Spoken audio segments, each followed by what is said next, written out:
I'm on a journey to see the world's most photographable places, to take you along with me on a virtual photo walk, and to show you how to get great photos like these. I'm Jefferson Graham, and you're watching PhotowalksTV from Chicago.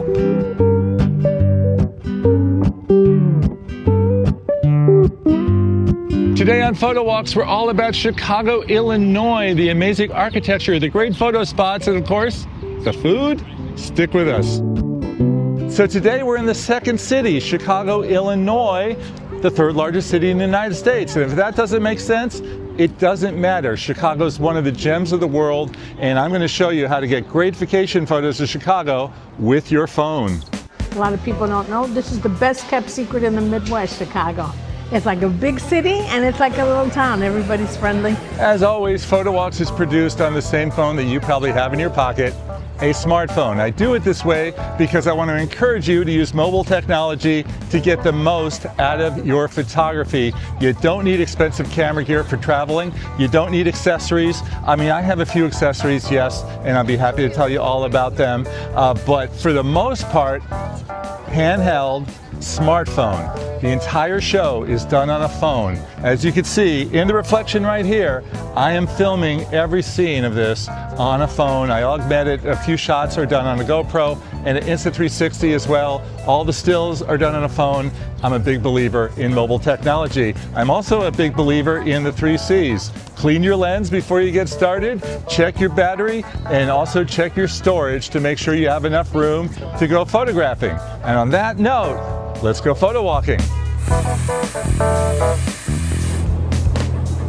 So here's the layout for the episode. We're going to begin right here at the Bean and photograph the city.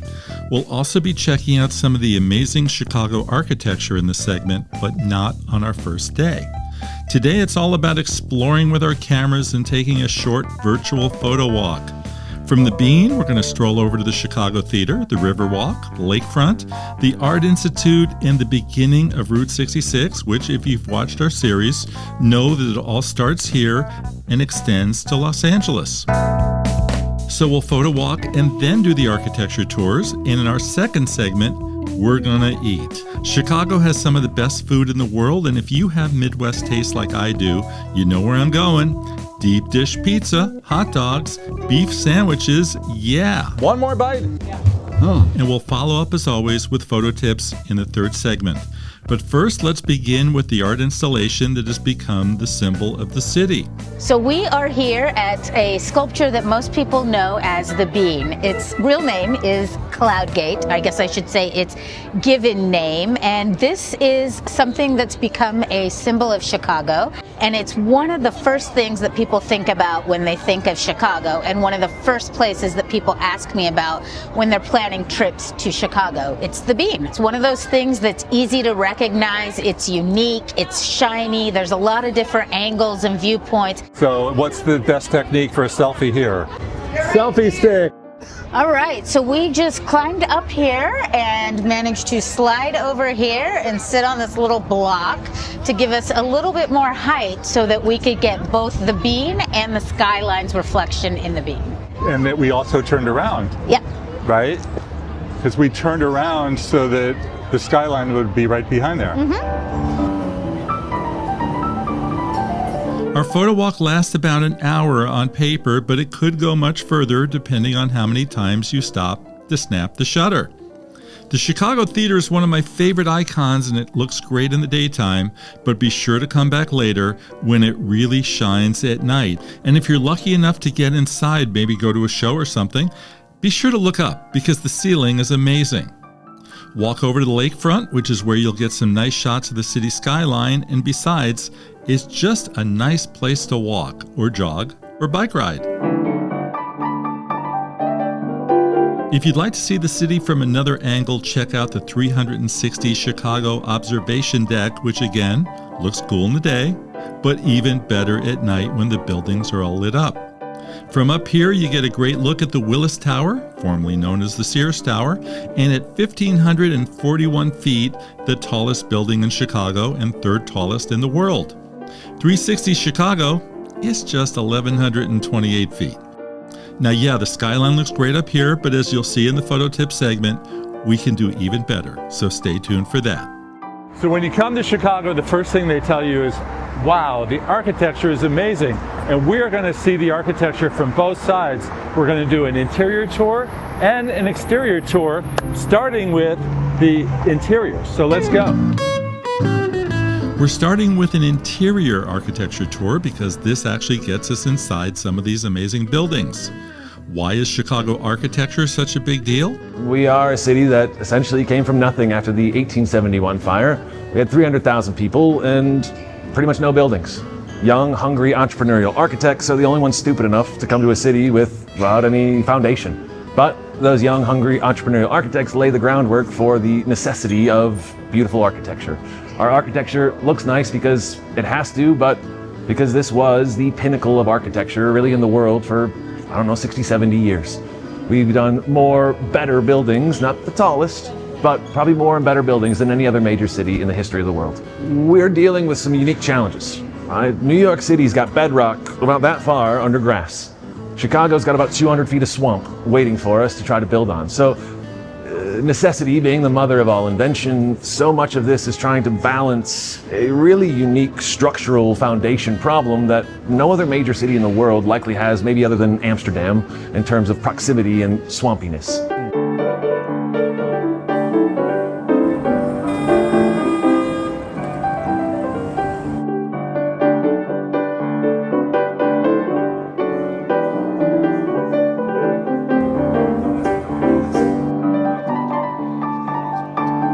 So for me, if you're just visiting architectural structures, I think the Rookery is a must.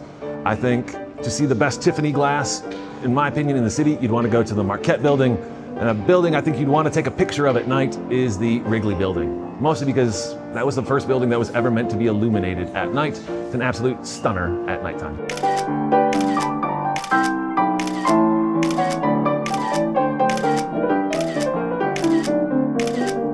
Most people don't realize this, but Chicago happens to be the birthplace of the modern skyscraper, home to the first one built in 1885, the long-gone Home Insurance Building, which at 10 stories dwarfed what other people were doing at the time by using a steel frame instead of traditional masonry.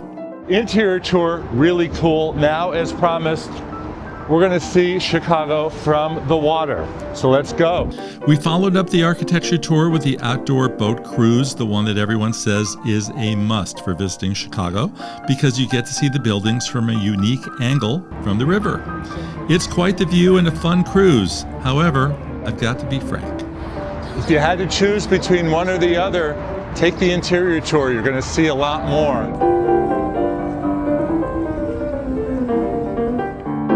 The Riverwalk is another great place to stroll, to look up and see some of the great buildings in Chicago without taking the architecture tour. Some of the great sights, you'll see the Wrigley Building, which was inspired by the Giralda Tower in Seville, Spain, and Marina City, known as the Corncob Building because of the twin building. Michigan Avenue, known as the Magnificent Mile, is the Chicago equivalent of New York's Fifth Avenue, featuring exclusive shops, great old buildings, and many photo-worthy spots. If you're there in the spring, don't forget to crouch down and look up from the tulips. Michigan Avenue will lead you to Millennium Park and the Bean, as well as one of the crown jewels of the city, the Art Institute. It is famous for its big lions outside and having some of the best, most recognizable art in the world. The gang from Ferris Bueller's Day Off spent a memorable hooky day here, and their visit is immortalized in a Ferris Bueller tour, which after all these years you can take and follow in the footsteps of Ferris, Sloan, and Cameron as they caught artwork by Rodin, Pollock, and others. In Chicago, we stayed at the Best Western River North, a property that happened to be very conveniently located to many of the top attractions, including the Chicago Theater, ritzy Michigan Avenue, and those great pizzerias right down the street, the Pizzerina Uno and Due's. Now, speaking of food, are you hungry yet? Because in our next segment, it's all about food, the food that made Chicago famous, the deep dish pizza, the red hot hot dogs, and the Italian beef sandwiches that you might have seen on the hit TV show, The Bear.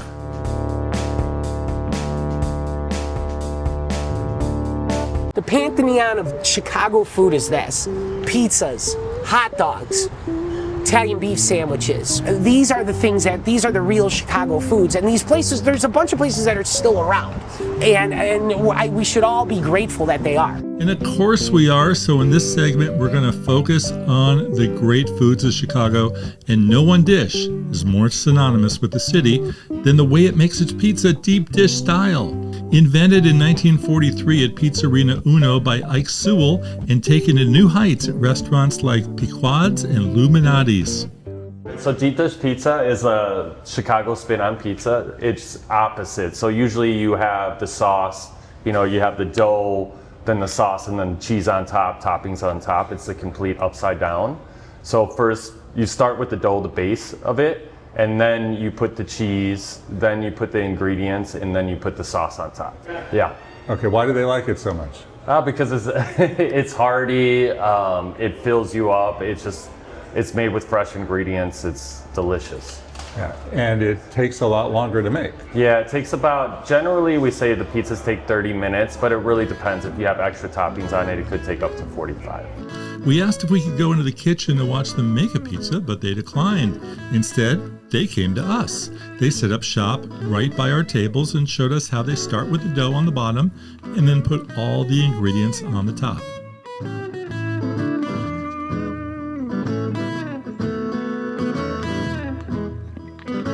Okay, here we go. Chicago classic. It's good. It looks like a head.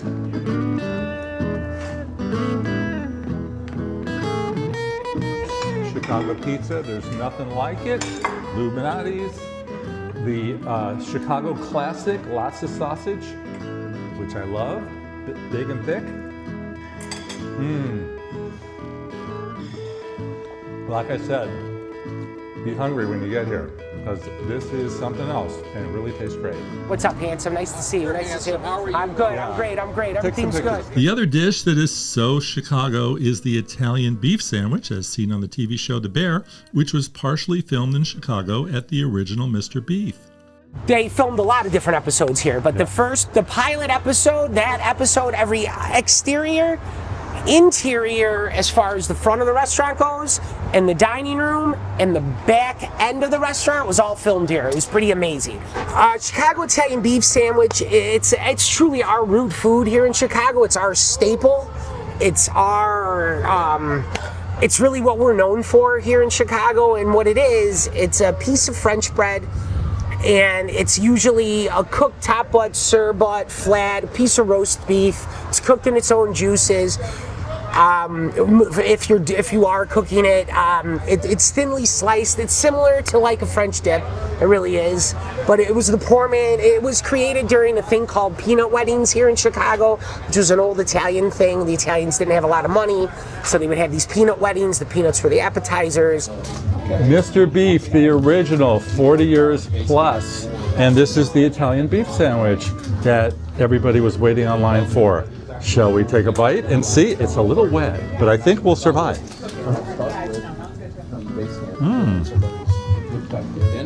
That's interesting. Very interesting, very good, very tasty. I like it.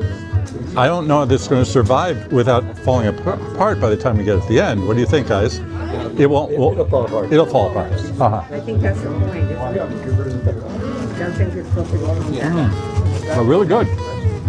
Sort of like the Italian version of hot pastrami, I would say. Is it? Yeah. Very tasty. One more bite. One more bite, and here we go. One more time.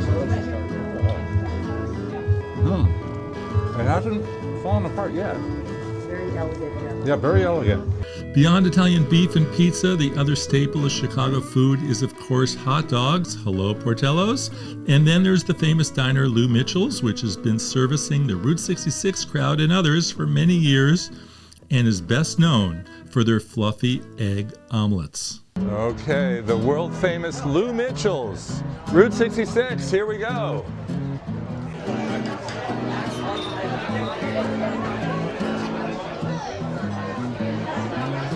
So we're doing a series on Route 66. I understand it all starts here. This is the beginning of Route 66 for almost all travel We get people that have come from every corner of the earth to start their trips with motorcycles, Corvettes, tour buses, RVs. They've been through. Our breads are baked to our own specifications in an off-site bakery. It used to all be done in-house, but we ran out of room. But we still do all our own breads. We do our donut holes and donuts fresh here every morning. We do orange marmalade from scratch. So many of the things. We hand cut the French toast and batter fresh every day. Very little of our stuff comes out of a can, and what does usually is just part of preparation. But it's all scratch food, and we do that to make people love our food. You're best known for eggs? Our omelets are amazing. They're very, very large, especially these days with the cost of eggs. But they're still extremely filling, and most people could split an omelet, and it's a filling dish. So we have a pretty wide, crazy selection. I don't know if you had a chance to look at the menu. One of them, we do a apple, which is in, like, almost you make it with an apple pie. It's in the grater. It's called a slurry. And the apple slurry, we cinnamon and we cook those down, and we add some more spices to it. And that goes over a cheddar cheese omelet. And it's a cheese and apple omelet. It's just so unique. We do a lot of our other things. We cook our own Espanol sauce, which is basically a lot of onion, pepper cooked down into a tomato base. Gives everything a little bit of a kick. And we have some things that aren't on the menu that are kind of fun. Kind of came up with an omelet idea a few years back called the Chicago Deep Dish Omelet. So that is similar to what a Chicago Deep Dish pizza, when it's loaded, it has sausage, mushroom, onion, green pepper inside the omelet, and then a little bit of the Espanol sauce on the top, and baked off with a little mozzarella cheese, like I said, to give it very much a flavor like a Chicago-style deep dish pizza. Is there crust on it? There's no crust. We're trying to keep it a little lighter. The crust would put it over the top. It's pretty filling as it is. I don't think anything rivals old school Chicago food. Nothing beats that. Everybody wants to be known in this industry anyway. There's so many amazing places that have stand the test of time. That's, to me, that's your success in this industry, is that you've survived and you've continued to do it another year, another day. That's really succession. Get them some wings. Sorry, they were filming this. Hey, what's up, man? I mean, you could get sweet peppers, you can get hot peppers, you could get no peppers. This is what we're known for, though, sweet, hot, and juicy. This is the bear. It's photo tip time, where we take a look at some of the specific photos seen on this episode, specifically Chicago, shot on a phone. And I've got some ideas for you on how to get great vacation photos on your next trip. Meanwhile, if you're coming to the city of Chicago and you want to get the great dynamic city skyline, this is the best spot right here. Adler Planetarium, looking back at the city. I also love the lakefront area where you're a lot closer to the buildings. Beyond that, I've got some other tips as well. Let's roll the tape. In recent episodes of Photowalks, I have mentioned that you need to leave a city to get a shot of the skyline, like we did in East St. Louis for the city of St. Louis, or Treasure Island to capture San Francisco. But in Chicago, all you have to do is walk about 10 minutes from Millennium Park to the planetarium, where you get a northwest-facing, unobstructed view of the city across Lake Michigan. You can pick up the entire skyline from Willis Tower to the lakefront at this free public viewing area near the planetarium. You don't have to enter the planetarium to get your shot, but pro tip, it's a fun visit if you've got the time. Now, you've heard me say on previous episodes of Photowalks that timing is everything when it comes to photography, and for a skyline, trust me, timing is number one. You want to be here after the sun goes down and see the lights turn on at the buildings before the sky turns totally dark. See the difference? I also like the lakefront, which will get you way closer to the buildings, so if you want to get a close-up of the top of Willis Tower from here, this is the place. Now let me talk about one of my favorite food photography tips. Try investing in a little LED light to make your food shots pop. I always travel with one of these. The cost is like $75 to $90, and they fit easily in your pocket or purse. Shine this baby on your food and you'll get a way nicer shot. This is the famous French toast from Lou Mitchell's Diner, by the way. Highly recommended. This is what I look like with no light. This is what I look like with light. And it makes a huge difference in a place like this. People are struggling to get pictures of them in front of the night view. But this is what I look like without the light. And this is what I look like with the light, maybe like right around there. I can't say enough about the joys of photographing in the rain. You've probably heard me say this before if you are a repeat Photowalks viewer, and if you are, thank you so much for tuning in again. But look at the benefit of photographing a phone in the rain. You get all those splashes of bonus colors. Please remember, your phone is water resistant. You may not want to take it in the pool, even though I have, thank you very much, but you can easily waltz around town and use your phone in the rain. The wet photos are striking with or without the extra colors that come from the reflections in the water. Another pro tip, often when shooting in the rain, the touchscreen on the phones becomes unresponsive, so use another method to snap the shutter. The top volume button on iPhones and Galaxies work great. So that's a wrap for our visit to the city of Chicago.